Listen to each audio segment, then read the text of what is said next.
Chapter 9, Foundations. Every great company is unique, but there are a few things that every business must get right at the beginning.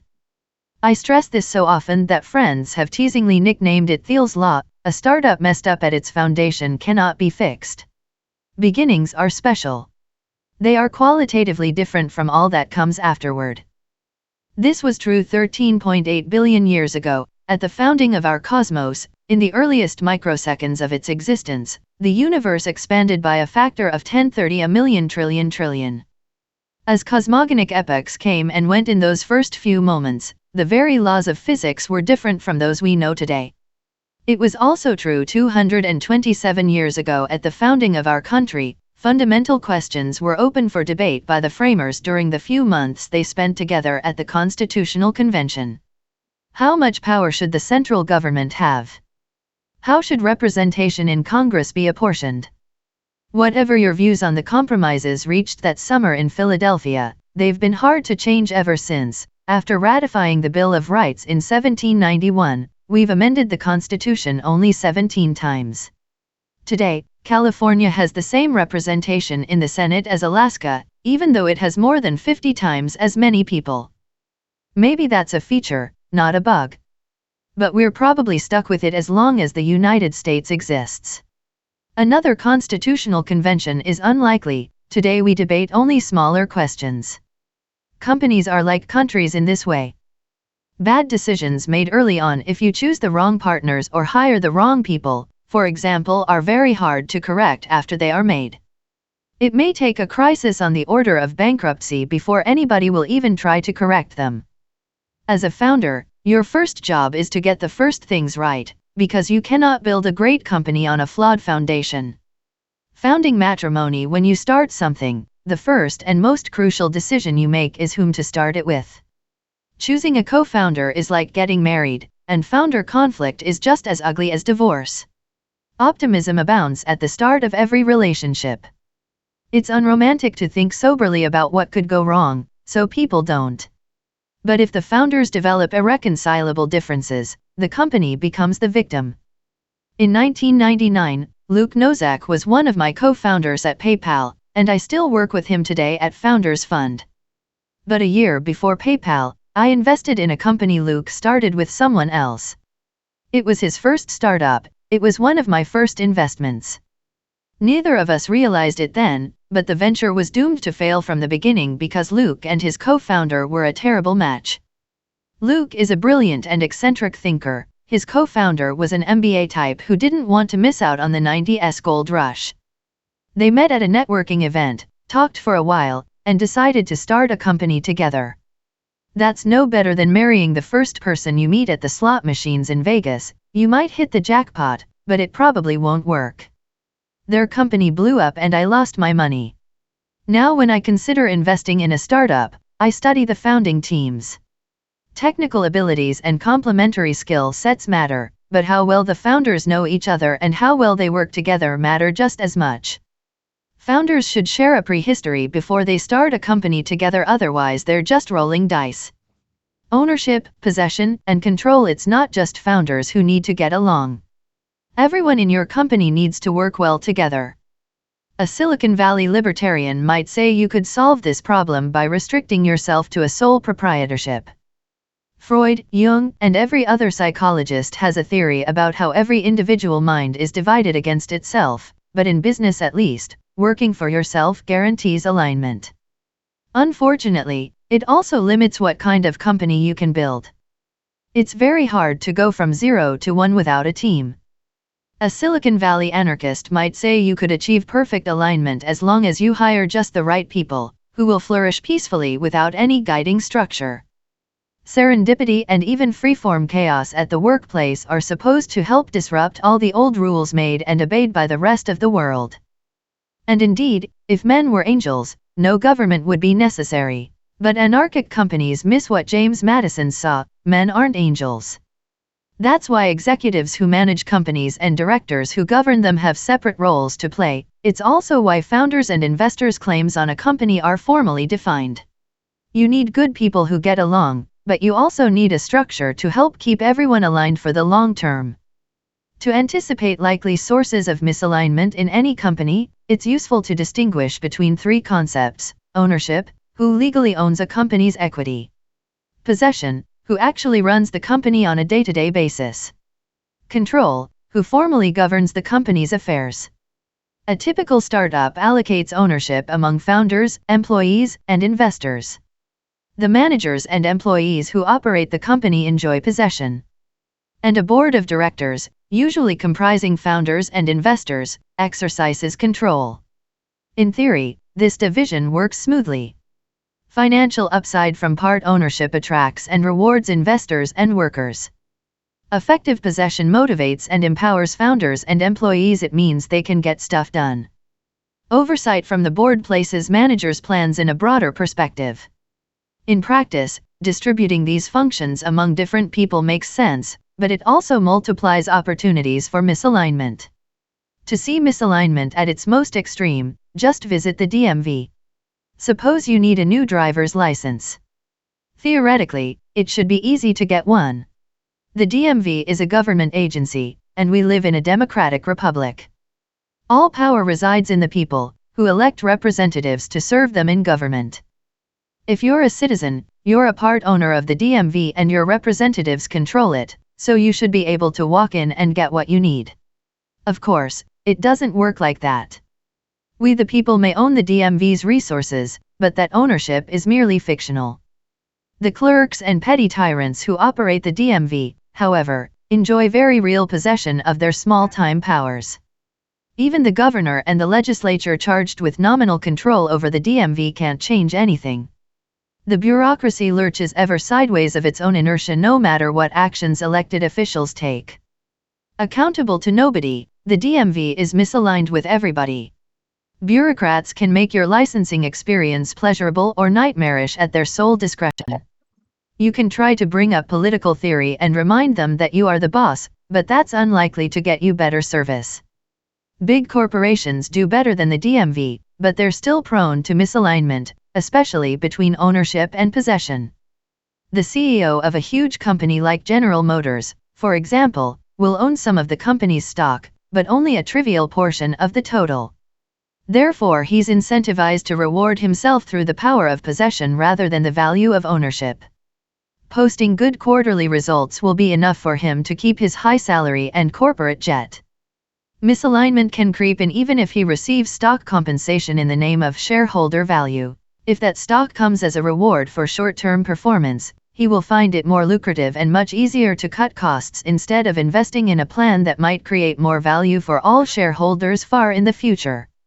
Unlike corporate giants, early-stage startups are small enough that founders usually have both ownership and possession.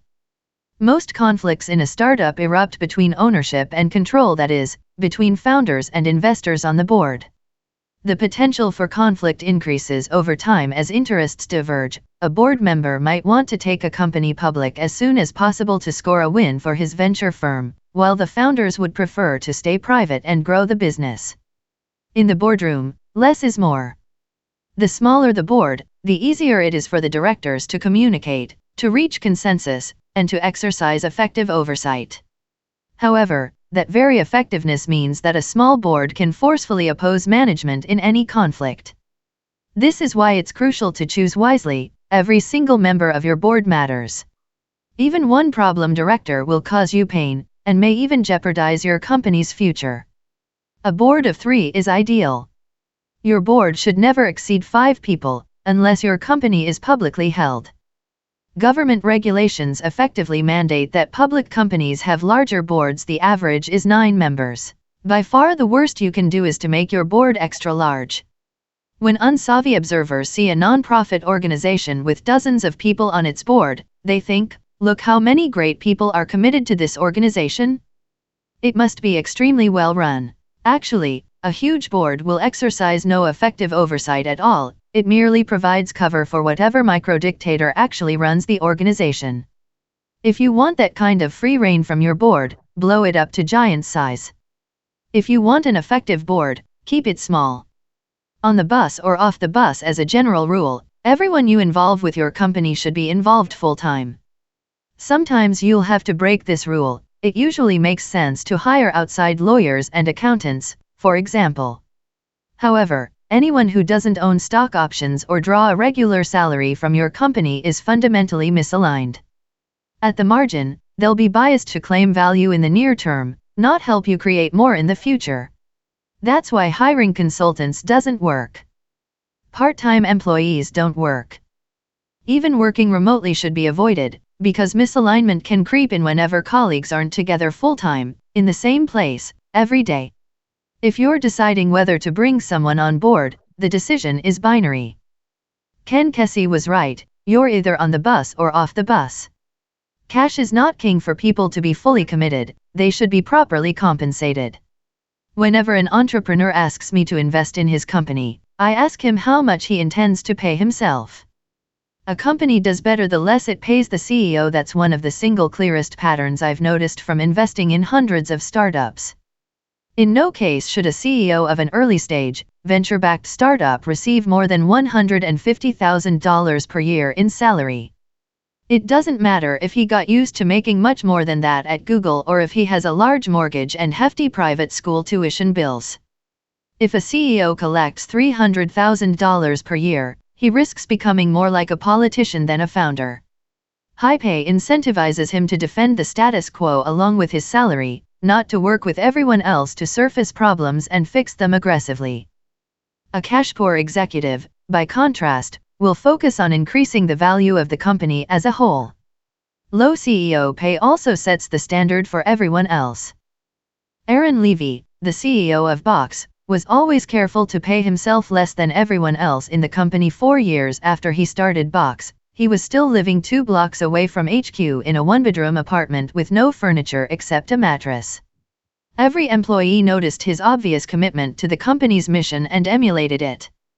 If a CEO doesn't set an example by taking the lowest salary in the company, he can do the same thing by drawing the highest salary. So long as that figure is still modest, it sets an effective ceiling on cash compensation. Cash is attractive. It offers pure optionality. Once you get your paycheck, you can do anything you want with it. However, high cash compensation teaches workers to claim value from the company as it already exists instead of investing their time to create new value in the future. A cash bonus is slightly better than a cash salary, at least it's contingent on a job well done. But even so-called incentive pay encourages short-term thinking and value grabbing. Any kind of cash is more about the present than the future. Vested interest startups don't need to pay high salaries because they can offer something better, part ownership of the company itself. Equity is the one form of compensation that can effectively orient people toward creating value in the future. However, for equity to create commitment rather than conflict, you must allocate it very carefully. Giving everyone equal shares is usually a mistake. Every individual has different talents and responsibilities as well as different opportunity costs, so equal amounts will seem arbitrary and unfair from the start. On the other hand, granting different amounts up front is just as sure to seem unfair. Resentment at this stage can kill a company, but there's no ownership formula to perfectly avoid it. This problem becomes even more acute over time as more people join the company. Early employees usually get the most equity because they take more risk, but some later employees might be even more crucial to a venture's success. A secretary who joined eBay in 1996 might have made 200 times more than her industry veteran boss who joined in 1999. The graffiti artist who painted Facebook's office walls in 2005 got stock that turned out to be worth $200 million. While a talented engineer who joined in 2010 might have made only $2 million. Since it's impossible to achieve perfect fairness when distributing ownership, founders would do well to keep the details secret. Sending out a company-wide email that lists everyone's ownership stake would be like dropping a nuclear bomb on your office. Most people don't want equity at all. At PayPal, we once hired a consultant who promised to help us negotiate lucrative business development deals.